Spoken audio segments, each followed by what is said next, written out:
Hi, Nancy from Reset Equine here, and I'm just going to take you through a KinesioTaping for a caudal sacral vertebrae fracture and a coccygeal fracture, a cranial coccygeal fracture. And we're dealing particularly, it's in relation to a case I've had recently of a regional client whose horse has fractured the sacral 4 and 5 vertebrae and also number 1 coccygeal vertebrae range. Now this taping that I'm doing, of course I'm doing it on my mare today. I'm not around the horse that has had the fracture, and the horse is located quite remotely in a regional area, and I have seen the horse and then it was referred to a veterinarian for diagnostics. But I'm doing this video for you all to benefit from, and in particular for the client to benefit from, so she can continue the taping as the horse undergoes its early stage recovery and probably throughout the entire fracture recovery. This taping has shown in this horse's case to actually relieve quite a lot of discomfort in the area and also support the healing process in regards to maintaining mobility in the area. There's a lot of muscle tissue in the area, there's a lot of ligamentary tissue, and we really want to try and maintain those sliding surfaces as much as we can throughout the process of healing to prevent any impinging calcification occurring and things like that, which will affect the prognosis going forward from here. So we'll get started. I'll take you through what you'll need to actually do this process and the steps that you'll need to undertake it. Okay, so to start this process, what we're going to need is a few items. Of course, you're going to need your rock tape equine. So this is the larger stuff. This is 10 centimetres and it's a larger roll as well. It's by 5 metres. But you definitely need the 10 centimetre wide equine tape for this process. You'll also need some isopropyl alcohol. I have some wipes here. But if you don't have access to any hospital grade wipes, basically, you can actually purchase the liquid from Bunnings as well, isopropyl alcohol. It's the same thing. And you're not putting it on any open wounds, remember? So it's totally fine to wipe the coat down with scissors, of course. I use some microfiber cloths. These are just the ones I have in my car for using with clients, but just a towel will do the trick. Now you're going to start off, of course, with the area that you've identified that you'll need to actually tape. You'll want to actually clean it down with a good soap. I just use body wash to really remove the excess dirt and also any excess oils on the area. All right, let's head to the horse. Okay, so first thing we need to do, we need to identify the area that we're actually going to be taping. And for this situation, we want to support the whole gluteal fascia, as well as the little bit of the lumbar spine, the sacroiliac joint, the sacral spine, and also the cranial portion of the coccygeal spine as well, which is of course the tail. So best way to identify it if you're not able to easily remember which landmarks you're working with is a whiteboard marker. It works particularly well on people, not so well on horses, but it does actually help you remembering where you're going to be taping. And particularly for when you're prepping the area to measure the tape length and also for cleaning the area as well. So in this case, and this is on my mare Kian, we'll be aiming for about, probably about L2, about here. And I can mark that with a tape. And we're going to basically tape along the spine and then down through this region here. So I'm going to mark down to about, probably about here would be good, and on a dotted line through there. So that gives us a really good area all the way up to the spine on either side that we'll actually need to prepare.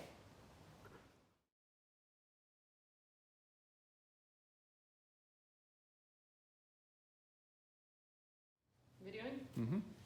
Once you've cleaned the area with some soap or something just to remove as much excess dirt and also oils in the coat as you can, and it's dried, then you want to prep the area with your isopropyl alcohol. So I've just got the wipes that I normally use. You can use again a cloth. Just remember, alcohol is going to evaporate quite quickly, so the longer I stand here talking about it, the more it's going to evaporate, the less I've got to use. And we want to give the area a bit of a scrub and a good wipe down. If the coat is at all damp, where you're actually cleaning, don't stress about it, because you're actually, as you're rubbing this with the isopropyl alcohol, you're replacing the water in the coat with the alcohol, and that's going to evaporate quicker. As you can tell, I have not washed Kian. I'm not going to do that for the purposes of this video, but it will be plenty for us to stick and demonstrate what we're needing to do. But for a longer term effect, for lasting longer, you definitely want to be cleaning properly beforehand. So again, it's just targeting the areas that we actually want to have the tape stick really well. You're probably not going to be rubbing as hard in a situation where there has been a fracture or a displaced fracture, but you can actually do a fairly light and rapid rubbing over the foot. Just remember, if the horse steps away, stay nice and close. The kicks don't hurt as much if you're closer. And also doing both sides.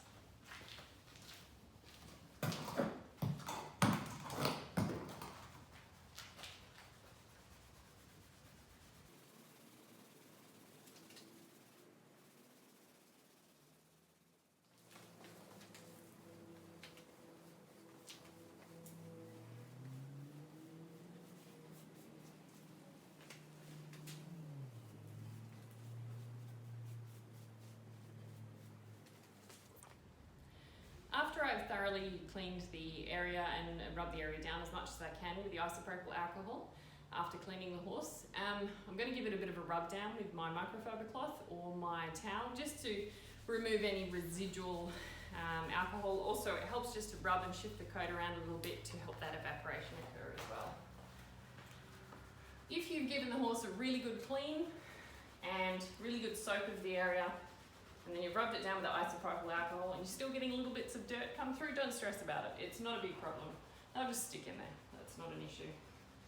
Mainly just getting a nice, good, adhering surface between the actual hair and the actual tape. That's what we're aiming for.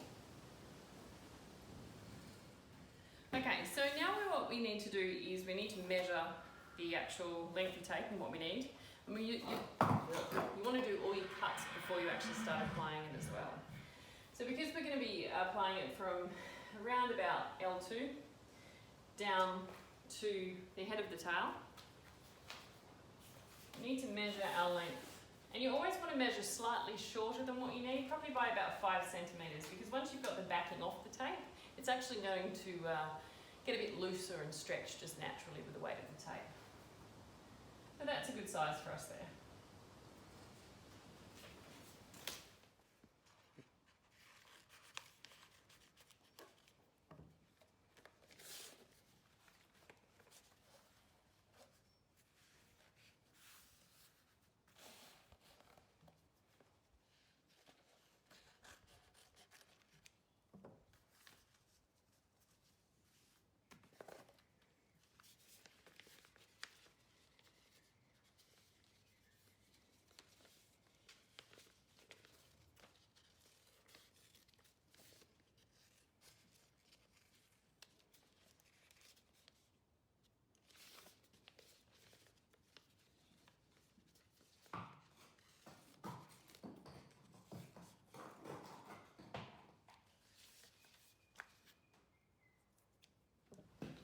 So now that we've got our dorsal spinal sections for both sides of the spine, we're going to be doing a section which actually overlays across the main region and decompresses the main region of the sacral and the coccygeal spine as well that has potentially had the fracture.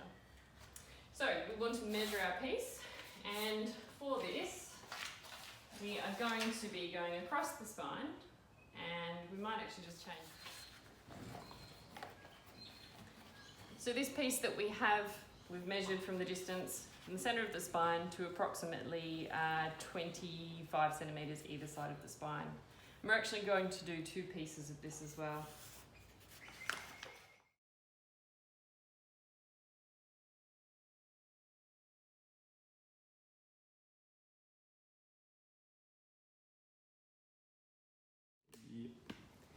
And for the second piece that we're going to use to decompress the spine, we're also going to go for a similar length piece, and we'll be placing this down a little bit further down the spine. Again, this is to take the pressure off the spine as well as these dorsolateral muscles through there. And once it's on there, we'll actually be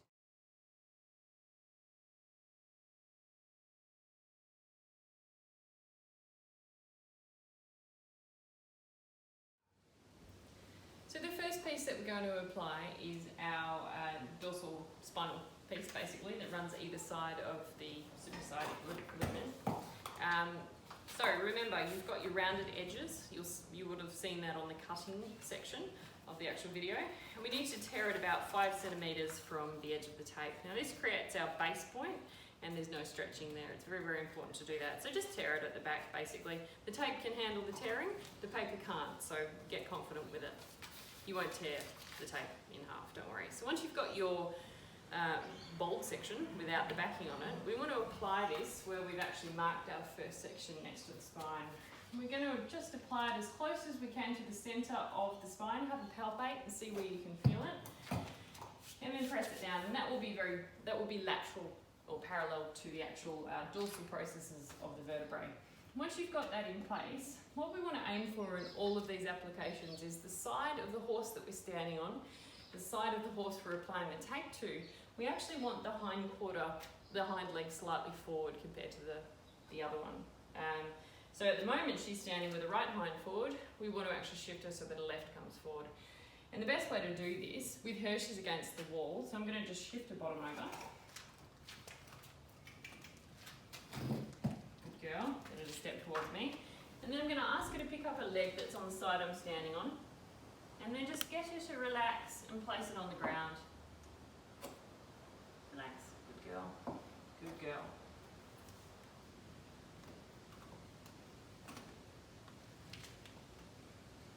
Now she's taken the weight off the other leg. It's not actually what we want. So I'm just going to give her a good shift over. There we go, good girl. Here we go.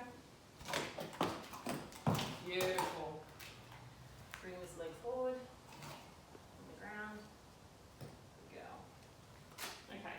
Now her legs are fairly parallel through the hind quarter. So again, I'm just going to ask her to lift this leg up that I'm working on. Just so she takes the pressure off that hind leg and it's flexed. And I just encourage her to relax it onto the ground. It doesn't matter if she's resting it on the toe, that's not a problem at all. All we want is just a little bit of flexion of the hip, the stifle and the hock, and it being slightly forward. Nice. Good girl. Beautiful. Very nice. And once that's down there on the ground, you usually have a handler helping you with this. You want to take the backing off the tape and carefully run it down alongside the spine with no stretch. Once it's there, give it a rub.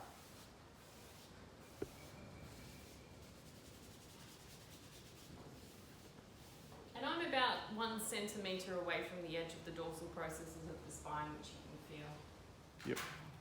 Okay, so we're now applying the other lateral piece parallel to the spine.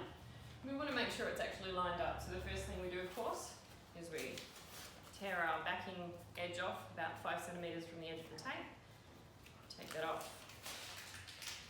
Be careful of the paper. It is a spook hazard, so always make sure you pop it in your pocket. Lining it up with the spine, as close to the dorsal processes as we can, but leaving about a centimetre margin. Now, having a look at where our legs are, we've got the opposite leg to where we want to be forwards. We want to bring the leg that's closest to us forwards. So I'm just going to shift Kian's weight over. Beautiful. So that she has the correct leg forward slightly. Bringing the tape forwards. Removing the backing off.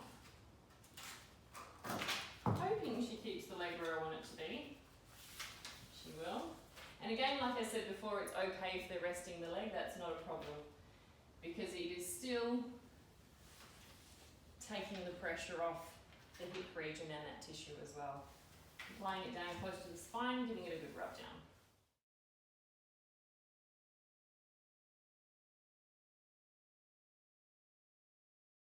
So for this next section, what we're applying here is a decompression, taking over the actual spine, the vertebrae, the dorsal processes, which will encompass the tissue running over the transverse processes as well, and generally take the pressure off the area. So we've got our 2 lateral parallel sections close to the spine, and this piece we will be applying across the spine in a scooping manner through here. So what you need to do to start off with is identify your region, and we will be basically starting back here, and it doesn't have to be too specific, but we're going to go about 1 taping section above the actual head of the tail here. Starting off, you want to fold your piece of tape that you've measured before in half, and at the fold you want to tear it, because what we're going to do here is actually apply that section to the most dorsal point of the spine without actually any stretch on it.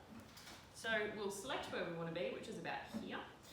We're going to take our taping, our backing back like a band-aid, Not as easy as Band-Aid, but like a Band-Aid. And we've got about the centre of the actual tape. We're going to look for that fold and put it right down in the middle of the spine. Press it down there.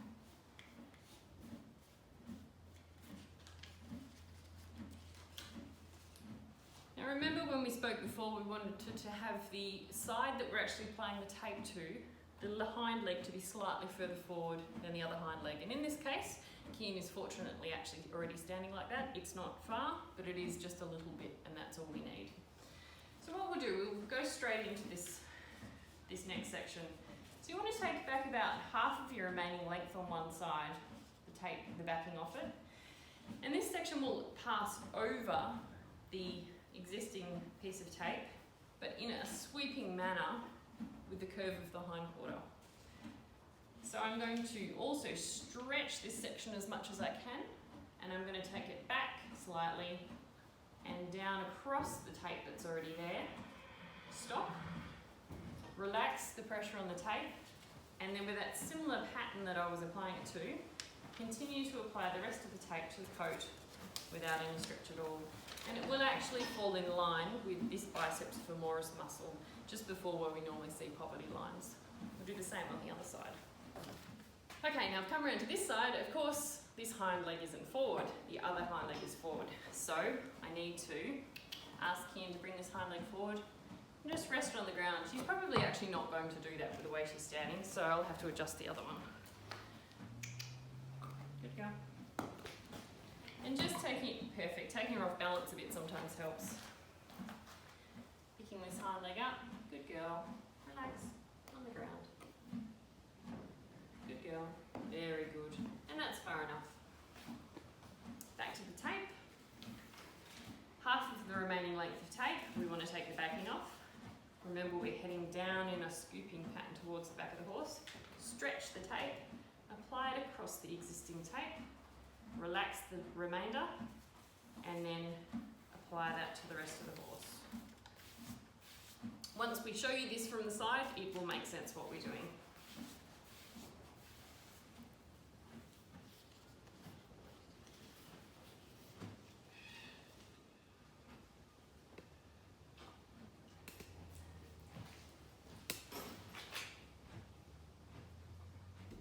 So we've got to our last piece of tape, and it's very much the same as the previous piece that we just applied, except we're going to apply it further down the hindquarter of the horse. So again, you're going to fold your tape in half. Make sure you still have your horse while she's shifting around. We're tearing that in half again to prepare it to do our Band-Aid decompression. So we've managed to find our horse again. We've torn the backing off so that we've got our section in the middle. And again, we're basically going to place this in the centre of the spine again. So aim for the middle, place that directly in the centre of the spine, just below your previously applied piece of tape, and rub it down.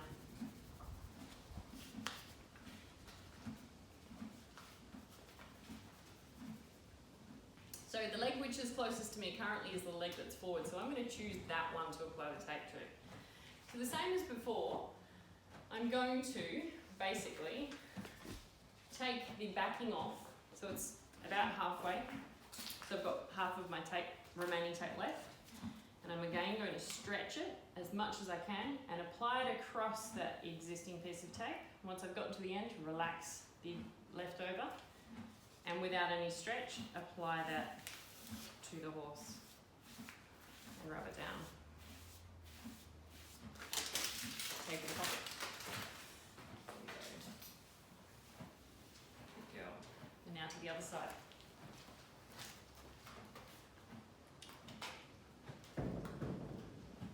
We're just going to push her off balance a bit so that she decides to stand back and wide with the opposite hind, so I can, if she wants to, she might not, she might just like being shoved around for the day. Like I said, she hasn't got a broken pelvis, so she doesn't mind at all. There we go. And conveniently, the leg that is closest to us is now forward, so that's fantastic.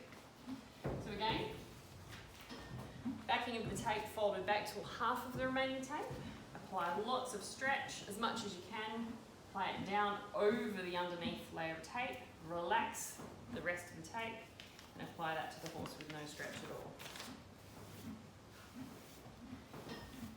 And then rub it down. Now when you're applying this to the horse, you might notice as you go along you actually get some little wrinkles start to appear on these long dorsal pieces. Don't worry about that. That's actually it means that the actual tape is doing its job. You're probably less likely to see it in the tape with the logo on it, but that's okay, it doesn't make a difference. The wrinkles is what we want. So once you've applied that, you're done. You're finished basically. That is your taping. Now, the things that make the glue adhere to the coat is heat and pressure. So what I highly recommend you do is, again, give a good rub down, or if you're finding that the horse is quite uncomfortable and they're not liking the rubbing sensation, particularly if there's a fracture or trauma to the area, you can actually get a warm pack if it's particularly cold, like a heat pack, warm it up, apply it to the area. You don't want it too hot, just a little bit warm. That will help, but also if it's cold weather, keeping the horse immobile, which you will be doing anyway because there's a fracture that's healing, and a woolen rug on top will make a difference. For warm climates, just try and keep a mesh rug on top. The rug isn't hugely important, but it does make the tape last a lot longer. It tends to prevent the horse rubbing up the edges and lifting up the edges and getting dirt in there if they do want to lie down and rub. And also, the tape can sometimes give the sensation a bit of a tickly sensation. So it'll also prevent them from lifting it up, rubbing on branches, or neighbouring horses pulling it off them as well. So proper rug on top for making it last a bit longer. So that's done. So that is your taping for a fracture that you might want to relieve the pain on, to increase the mobility to help stabilise that fracture on going forwards of the sacrum and the cranial coccygeal spine basically. Now remember, if you are an owner and you're not a medical professional or a veterinary professional and you suspect that some trauma has happened to the area, you always need to seek out diagnostics before you jump to this taping as a treatment program. I'm not recommending this to anyone as a replacement for good veterinary diagnostics and treatment. It is very important that you get that done. If there is any sudden acute lameness occurring after a horse has had a trauma, or if you're seeing any strange deformations in the tissue, any unusual hollows or risen areas in the horse's conformation, in any part of its body, you always need to seek out immediate veterinary advice. All right, we'll see you in the next Reset Equine video, and have a great week.